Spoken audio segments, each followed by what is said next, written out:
है और अपनी जांच की रिपोर्ट वो लोगों ने बता भी दी है। पुलिस में जो भी जब्ती होती है तो उसका रेगुलर जो डिस्ट्रक्शन है वो लगातार होता रहता है। आज की तारीख में 95% हम डिस्ट्रॉय कर चुके हैं, लेकिन ये कहा गया कि भाई कोई स्पिरिट के कुछ जब्ती थी, उस बात को लेके जो बात हुई, तो हमारी जांच के अंदर किसी भी थाना से इस तरह की बात सामने नहीं आई है। बल्कि अगर आप याद करें कि उसकी जांच जो चल रही है अभी भी चल रही है जांच, और जो आगे जांच चली है उसमें किस किस गांव में कहां से लोगों ने मंगा के बॉर्डरिंग एरिया से और उसका उपयोग किया है, वह बात भी सामने आ रही है। फिर भी आपने जो प्रश्न मुझसे किया है, मैं आपको पूरा विश्वास दिलवा रहा हूं कि अगर कोई ऐसी बात आएगी हम लोग बिल्कुल छुपाएंगे नहीं, और उसमें जो भी दोषी होगा उसके खिलाफ सख्त से सख्त कार्रवाई। नवादा मामला हो, समस्तीपुर का रोसड़ा मामला हो, या दूसरे जो आईपीएस से जुड़े बड़े मामले हैं उसमें आपने कोई निर्णय नहीं लिया। कौन से मामले में नहीं लिया? रोसड़ा का मामला हो, नवादा में अभी आपने अपनी बातों में कहा कि SC ST चुनौती है उसका, बतौर DGP आपने वो फाइलों का निस्तारण नहीं किया, क्या मजबूरियां? नहीं, मैं आपको बता रहा हूँ ना, आप ये बात कैसे कह सकते हैं। पहली चीज तो ये है कि पिछले 2 सालों में जितनी ज्यादा कार्रवाई आईपीएस पर हुई है, आप मुझे इतिहास बता दीजिए, 20, 25, 30 साल का इतिहास बता दीजिए, तो आपका ये बात तो बेबुनियाद है। ये पहली बात। दूसरी बात, मैं अभी क्योंकि मामला इन्वेस्टिगेशन में, इसलिए मैं अभी टीका टिप्पणी नहीं करूंगा, लेकिन हमें जो हमारे ही विभाग के ऐसे अफसरान जिन्होंने उसको डिफ्लेक्ट करने की कोशिश की, उसको भी अपने मतलब मन में रखना चाहिए। तो मेरा सिर्फ इतना कहना है कि हमारी इस पे जांच जो है वो चल रही है, और इस जांच के बाद जो भी चीज सामने आएगी वो हम उसमें अपनी कार्रवाई कर देंगे, इसमें कुछ सोचने की बात नहीं है। सर, आदित्य कुमार के मामले में आपकी पुलिस अब तक फेल है, उसमें आपके ऊपर भी सवाल उठे थे, फेक कॉल के झांसे में आप भी आए थे। अभिषेक अग्रवाल जो है वो आपको भी गुमराह किया है। नहीं, मैं आपको उसको क्लियर कर देता हूँ, आदित्य कुमार का मामला मैं क्लियर आगे से हटाइए। देखिए, इसके 2-3 चीजें हैं वो मैं आपके सामने रख देता हूँ। एक तो आज की तारीख में आदित्य कुमार पर 2 केस हैं, दोनों केस का इन्वेस्टिगेशन चल रहा है, प्रूव हुआ है, सस्पेंडेड है वो आदमी, और कैमरा नीचे करने के लिए हमने उत्तर प्रदेश की पुलिस की भी सहायता की। जो पहली बात आप कह रहे हैं गुमराह करने वाली बात, जो बात है, इसको मैं पार्टली सही मान रहा हूँ। पार्टली मैं इसलिए सही पार्टली मान रहा हूँ कि हमारा जो भी निर्णय है उस निर्णय की आप तारीखें चेक करके एक बार दोबारा मेरे पास आ जाए, आपको आंसर खुद मिल जाए। क्योंकि जब आप लोगों की जो विचार चलते हैं, उस विचार को कंटेस्ट करना पूरे ग्रुप के लिए, मतलब पूरे ग्रुप में जब विचार चलता है, मैं नहीं समझता उसका कुछ फायदा होता है। लेकिन आज मैं आपके सामने कह रहा हूं ना, आप डेट चेक कर लीजिए, आप हाईकोर्ट का ऑर्डर चेक कर लीजिए, आप उसके अंदर जो लिखा हुआ है वो चेक कर लीजिए ना, वो तो चीज छुपी हुई नहीं है, आपको अपने प्रश्नों का उत्तर स्वतः मिले। पूरी बात देखिए, ऐसा है ना, हमारा फोन पर बहुत कॉल आती है, हम लोग बात सुनी और बहुत दिन तक हमने इग्नोर भी करके रखा, लेकिन जब एक ऐसी कद्र का बात सामने आई, तब आप ये मत भूलिए कि उसको ट्रैप भी मैंने ही किया, FIR भी मैंने ही कराया कि नहीं कराया। तो मैं सिर्फ इतना कहूंगा कि जहां तक पुलिस हेडक्वार्टर है, पुलिस हेडक्वार्टर ने अपना जो प्रोफेशनल काम जैसा करना चाहिए था वह किया, उसमें कोई कमी जो है वो नहीं हुई। और दूसरा, उस अभी के रिपोर्ट में मैं पढ़ता हूं, मैंने पढ़ा है कि, और मुझे भी जानकारी है, उसने तो बहुत लोगों को फोन किया। तो एक minute, why only police, why not other officers? ईमानदारी की बात पे तो होनी चाहिए ना, बस मैं इतनी बात कहूंगा। FIR तो सर EOU ने किया था, उसमें इस बात का जिक्र था कि आपकी भी शिकायत है। क्लीन चिट आपने दिया था आदित्य कुमार को, आपने अपने कलम से क्लीन चिट दिया था। नहीं, किस चीज का क्लीन चिट?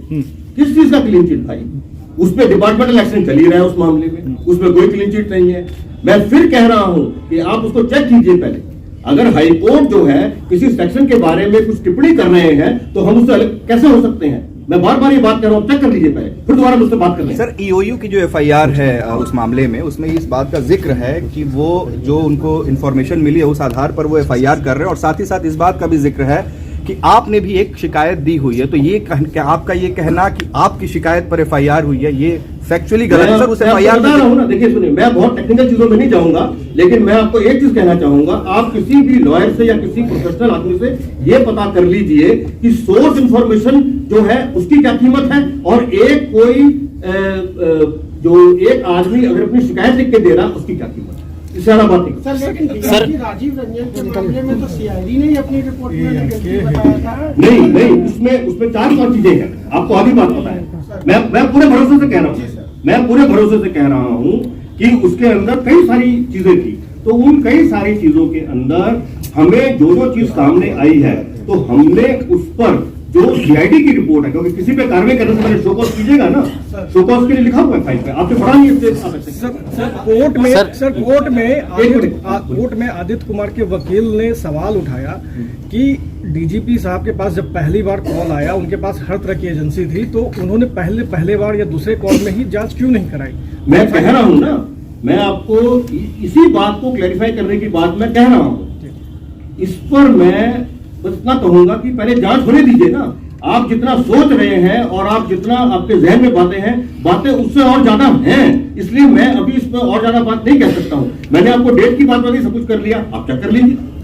हम अपने क्रियाकलाप में पूरी तरह ट्रांसपेरेंट रहे होंगे, और आप जोड़ घटाओ आपका हक है, आप कर सकते हैं, उसको मुझे कुछ कहना नहीं है। लेकिन मैं अभी भी बात कह रहा हूँ, ये डेट चेक कीजिए, हाईकोर्ट का ऑर्डर चेक कीजिए, जो लिख के आया वो चेक कर लीजिए, डिपार्टमेंट इलेक्शन उस पर हो ही रहा है। और अभी भी मैं कह रहा हूँ कि कुछ ऐसी बातें हैं जो मैं आपके सामने अभी नहीं कह सकता हूँ, उसका इन्वेस्टिगेशन होने दीजिए, वो क्या बात सामने है। Sir, has RCN been issued against Aditya Kumar? मुझे I will have to check, लेकिन हमने जो हमारी ईओयू है उनकी ये मामला संज्ञान में है, और मैं ये अभी अंदाजे पर नहीं कहना चाहूंगा, मैं उनसे पूछ के आपको बताऊंगा। सर अगर पुलिस स्पोक ना सर कि अभी हम लोग यूपी भेजे टीम और जो भी है, तो यूपी में और आरसीएन में दोनों फर्क है। No, but at the same time your EOU is also approaching CBI. नहीं, वो देखिए, एक बात मैं कह दूं, इन्वेस्टिगेशन एजेंसी जो है उसको व्यापक अधिकार है, वो किसी की भी मदद ले सकती है, किसी से पूछताछ कर सकती है, किसी और एजेंसी की मदद ले सकती है, तो वो ले, उसमें कोई बात नहीं। पुलिस जब सड़क पे नशा करके बदतमीजी करे तो क्या करना चाहिए सर, बताइएगा। हम तो कह रहे हैं कार्रवाई होनी चाहिए, बिल्कुल अच्छे से अच्छी कार्रवाई होनी चाहिए। सर सवाल इसमें कोई तो कार्रवाई कौन करेंगे? पुलिस थाना के अधिकारी भी वहाँ पर थे, पुलिस भी थे, तो कर रहे थे नरसंडा के पास चंडी थाना नालंदा। वो एक अलग से हमें दे लीजिए, उसको भी देख लें। जब मैंने इतना लंबा डेटा दे दिया है, इतने सारे लोगों पे कार्रवाई का मैंने डेटा दिया ना आपको, तो उसमें अब कौन सा शक बच रहा है, बताइए। सर सवाल उठता है कि जो छपरा में भी हुई स्ट्रेटजी हुआ है, जो कार्रवाई हुई है एसएचओ लेवल पे हुई है, तो आखिर वहाँ के सुपरिटेंडेंट पे क्यों नहीं हो रही है? उसको लेकर सवाल उठ रहे हैं कि जब भी इस तरह की कोई घटना होती है तो कभी चौकीदार को, कभी थानेदार को सस्पेंड कर दिया जाता है, लेकिन जो एसपी हैं या जो बड़ी पदाधिकारी हो, एक्साइज को हैं, उन पे क्यों नहीं कार्रवाई होती? 100 से अधिक लोगों की मौत हो गई, तो केवल 4 चौकीदार ही तो नहीं थे, एक ही मसरक थाना के अंतर्गत तो ये घटना नहीं हुई कि 2-3 थानों पे तो कार्रवाई हुई है। हाँ, तो आखिर से जो उनके कप्तान है उन पे क्यों नहीं हुई? मैं बता रहा हूँ, आप मेरी बात ध्यान से सुनना, क्योंकि आपको वो खराब लग सकती है। मेरी बात सुन लीजिए। रजिस्ट्रेशन कार्यालय है ना हमारे बिहार का, उसके अंदर क्या क्या होता है किसको पता नहीं है? उसके एक एआईजी लेवल के आदमी जो है उस पर डीएफ केस बना ना, अरे बोलिए ना, क्यों है बना ना केस, तो क्या उसके ऊपर कोई नहीं है? उसके ऊपर कोई नहीं है क्या? एक मिनट, अरे मुझे बात कहने दो यार, मुझे बात तो कहने दो यार। तो आपसे मैं ये अनुरोध कर रहा हूं, आप भी सिलेक्टिव कभी कभी रहते हैं, उसको भी थोड़ा देख लीजिए। नहीं, आप जिस चेयर पे बैठे वहां सिलेक्टिव नहीं हो सकते सर, नहीं भाई, ये नहीं हो सकता है। नहीं, आप गलत बयानी कर रहे हैं, आप गलत बयानी कर रहे हैं, फिर यहाँ पे आप सिलेक्टिव नहीं हो सकते। अरे भाई, ये गलत बयानी नहीं होगी। नहीं, आप कैसे सिलेक्टिव हो सकते हैं? मेरी बात सुनिए ना, मेरी पूरी बात सुन लीजिए। मैंने 2 बातें कही, एक मैंने कहा कि भी अभी इतनी कार्रवाई हुई, ये बात हुई।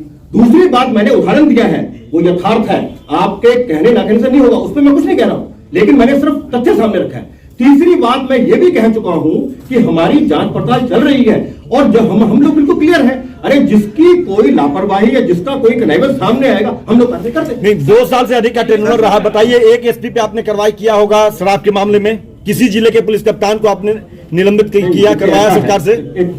ऐसा है कि मैंने कार्रवाई का ब्यौरा दे दिया है, उसमें एक डीएसपी नहीं है, मैंने कार्रवाई का ब्यौरा दे दिया गया है, और बाकी इस पर मैं और कोई बात जो है और इसको ऐड करना नहीं चाहूंगा, क्योंकि ये तो वाद विवाद का विषय हो गया ना, इसलिए इस पर बात नहीं और आगे हो सकती है। मैंने ब्यौरा पूरा दिया, कितने लोगों ने कार्रवाई की। सर मेरा एक सवाल वापस से उसी एफआईआर पर, मैं एफआईआर की मैंने कॉपी खोली हुई है। आपने उस समय भी ये दावा किया था, आपने अभी भी ये दावा किया कि आपके प्रतिवेदन पर वो एफआईआर दर्ज हुई थी। इस एफआईआर की जो लाइन है वो साफ तौर पर ये लिखी हुई है मेरी सर बात सुन, लेट मी कंप्लीट। इसमें ऑलरेडी लिखा हुआ है कि जो फेक कॉल जा रही थी उसके रिगार्डिंग एक टीम का गठन कर दिया गया था, और अगली लाइन है कि इस संबंध में आपका भी एक प्रतिवेदन प्राप्त हुआ है। इसमें टाइमिंग का कहाँ हिसाब किताब है? था और है का मतलब क्या होता है सर? एक मिनट भाई, एक मिनट को, एक मिनट सर, टाइम, एक मिनट आप मेरी बात सुनिए। हाँ।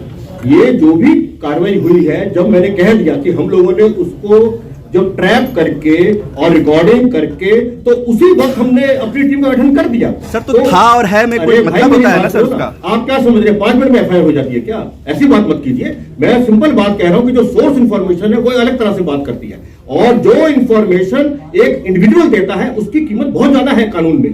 तो मैंने इतनी सी बात का फर्क करने की कोशिश की है।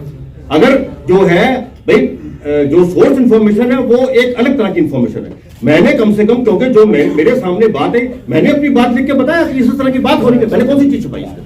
वो दोनों बातें हैं। आपको अब हो गया, आपने उसके पहली कॉल आने सर एक अंतिम सवाल है कि क्या आप मानते हैं गोपालगंज में भी हुई थी सर, खजूरहोली में ट्रेजेडी हुई थी, फिर मधेपुरा में हुई, समस्तीपुर हुई सर, उसके बाद फिर आज यहाँ हो गई है छपरा में। इंटेलिजेंस फेल है या फिर पुलिस शराब नहीं रोक पा रही है, या उस ट्रेजेडी पे कोई स्पेसिफिक स्ट्रेटेजी नहीं है सर आपकी जिसके आधार पर कार्रवाई हो सके? और ये ज्यादातर सर जो कांड हुए हैं वो आपके कार्यकाल में हुए हैं। अगर आपके पास डेटा हो तो 2016 से 20 और 20 से 22 के डेटा में जमीन आसमान का अंतर। कह रहा हूँ ना, अब मेरे पास हर चीज का डेटा नहीं, डेटा आप देख लेना, और अगर आपका परसेप्शन ये, मुझे उसमें भी कोई आपत्ति नहीं है। नहीं, perception- एक मिनट, मुझे इनकी बात का उत्तर देने दीजिए ना। उसमें 28 लोगों पे कार्रवाई होती।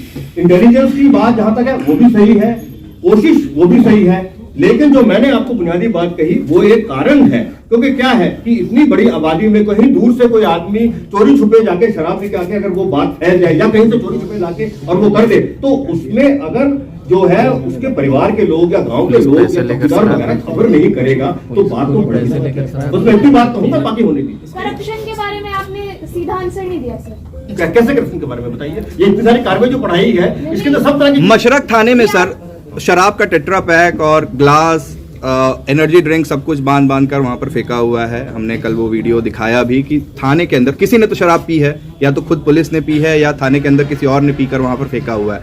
इस पर आपकी क्या राय है? क्योंकि पुलिस की मिली भगत का आरोप लगातार लगता है। एक मिनट, मैं बस इतना ही कहूंगा कि जो आप स्पेसिफिक बात कह रहे हैं, मेरे पास इस वक्त अभी स्पेसिफिक जानकारी नहीं है। हम जानकारी प्राप्त करके आपको वो जो है वो बता देंगे। कई थानों का हाल है तखत जो गांव है सर, जहां 7 लोगों की मृत्यु हुई है, वो मसरक थाने से सिर्फ 100 मीटर की दूरी पे। तो सर आप बताइए कि सिर्फ 100 मीटर की दूरी पे शराब बिक रही है, लोग पी रहे थे। चलो जितनी कार्रवाई कार्रवाई हुई है उतनी कर दी है, आगे भी देख लेंगे। सर ऐसा दोबारा ना हो, इसके लिए कुछ आप मूल मंत्र देके जा रहे हैं विभाग को सर? ऐसी घटना दोबारा अरे ना हो। भाई प्रिकॉशन ही ना ले सकता है आपका? मैं तो बता रहा हूँ आपका, मैंने अभिभावक की बात आज क्यों की है? अरे अपने बच्चों का देख रेख भी क्या पुलिस करेगी क्या? हम अजीब बात करते हैं सर वो पढ़े लिखे लोग नहीं है। एक मिनट, नहीं, एक मिनट, मुझे पहले बात तो कहने दो ना अपनी। तो जो रोल जिस इंस्टीट्यूशन का है उसको तो मानना ही पड़ेगा, और बाकी हम लोग डिस्कशन तो जितना मर्जी कर ले उसका तो कोई अंत है नहीं। तो जितनी बातें मैं कह सकता था और जो मेरे पास चीजें थी वो मैंने आपको बता दी है। बाकी इन्वेस्टिगेशन आगे चल रहा है, जो कार्रवाई की जरूरत पड़ेगी वो कार्रवाई। लास्ट क्वेश्चन सर कि अगर आपके पूरे करियर में, मतलब इस डीजीपी रहने के दौरान एक ऐसी उपलब्धि या फिर फेलियर जो आप जिंदगी भर याद रखेंगे? देखिए उपलब्धि मैंने बहुत सारी बता दी है, और फेलियर तो बहुत सारे हैं याद रखने वाले। पूरा मेरा 36 साल का कैरियर रहा है, बहुत से फेलियर। बताओ डीजीपी नहीं, बतौर डीजीपी हो सकता है, मैंने तो बहुत सारी चीजें आपको गिनवाई है, पूरी की पूरी उपलब्धियों का पूरी लिस्ट दी है ना। How could you ignore that thing यार? फेलियर की बात तो पुलिस के अंदर आती रहती है, और मेरी जो लायबिलिटी है वो अलग अलग तरह की है।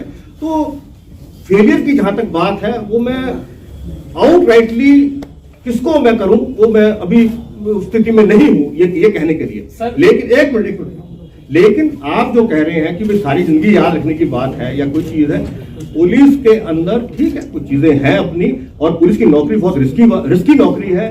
हाँ 10 काम अच्छे हो गए, 11वां खराब हो गया, तो उसमें भी बहुत तरह की दिक्कतें हैं। तो इस तरह का जो चीज है, मैं नहीं समझता कि मुझे कोई बहुत ज्यादा याद रखने की जरूरत है, अच्छाई का भी और बुराई का भी। हाँ, जो अपना रोल प्ले किया उसमें पूरी तसल्ली है, मुझे पूरी सेटिस्फेक्शन है, और मुझे अभी जिंदगी में बहुत काम करने हैं। अब मैं आगे और काम नए डीजीपी के लिए क्या मैसेज होगा? मैं ऑलरेडी दे चुका हूँ, आपने पढ़ा नहीं?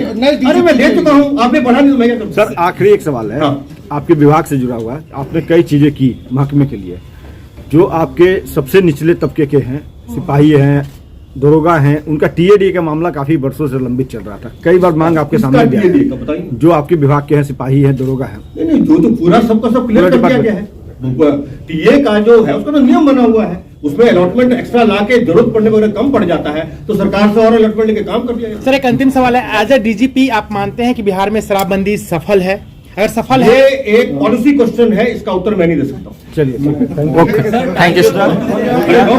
हो गया। मैं डीजीपी बिहार श्री बस हो गया, डॉक्टर एस के सिंघल IPS अब हो गया, सब बात कर रहे हैं। मीडिया के बहुत धन्यवाद।